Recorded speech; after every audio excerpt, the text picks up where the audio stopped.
Good afternoon from the floor of the CME. This is Chris Robinson with your Traders Exclusive comment for today, the second day of May, Wednesday. New month, new money. And what's the number one thing we're watching? Well, 2 weeks ago, I talked about the idea a lot of people had that we had some dryness, which was going to negatively affect yields for Kansas City hard red wheat. A lot of you may have watched that chart, take a look at it. I talked about the possibility of some sort of a price correction to the upside. Lo and behold, it took a little bit, but in the last 6 days, we've rallied 62 cents.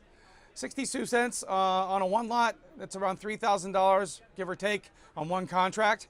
So good movement there. We're challenging the March highs, which would take us to a 9-month high in wheat prices.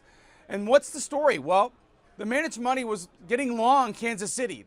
They built up a position of about 35,000 contracts. The real catalyst, though, was they came away from their short position. I talk about the fact that they were short about 55,000 contracts of Chicago wheat. Chicago wheat is soft winter wheat. It's a different type of wheat.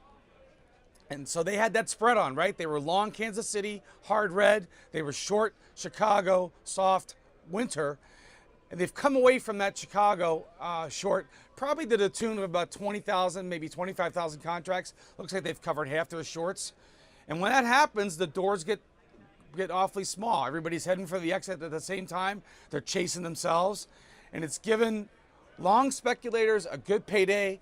It's given patient farmers and producers an opportunity to really move some product, move some physical grain, some cash grain, some cash wheat. And it's also just one of those things where these opportunities can be fleeting, because we talk about the disconnect between what the prices are doing and fundamentally what's going on out there. We have the US dollar coming off its lows. It's bounced about 5% in the past 2 months. It's the highest it's been in 3 months. It's the high for the year. Typically, that makes our exports more expensive, right? So you'd think we should have lower prices. Nope. Secondly, they're talking about dryness in Russia. That should be supportive for higher prices, possibly, more demand. But I think the number one thing is, if you look at the overall picture, there's plenty of wheat here in the United States. There's plenty of wheat worldwide if you look at the carryout.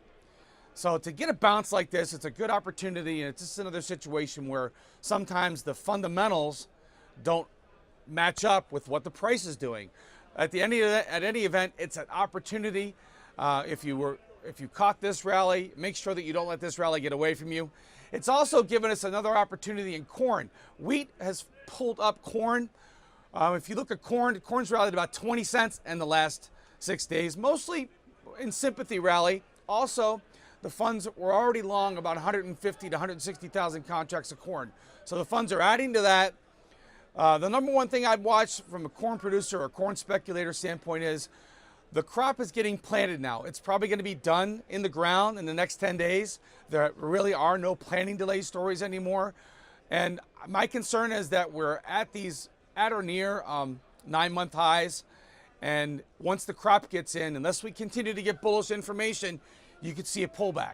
So if you're a producer or a hedger, take advantage of these prices. Most people at 420 corn on the board, it's profitable. 3 months ago, people were concerned we were going to have corn at 350. So to see corn at 420, it's an opportunity. Don't let it get away. And finally, finishing up with soybeans. The U.S. delegate is in China. They're talking this week face to face.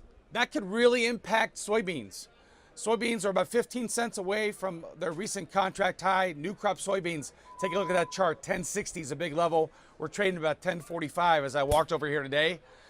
That's a big what if. If you tell me how these guys are going to come away from those negotiations, are they going to come out and hug each other? Or are they going to come out swinging? If they come out swinging, that would negatively impact prices for soybeans. No two ways about it.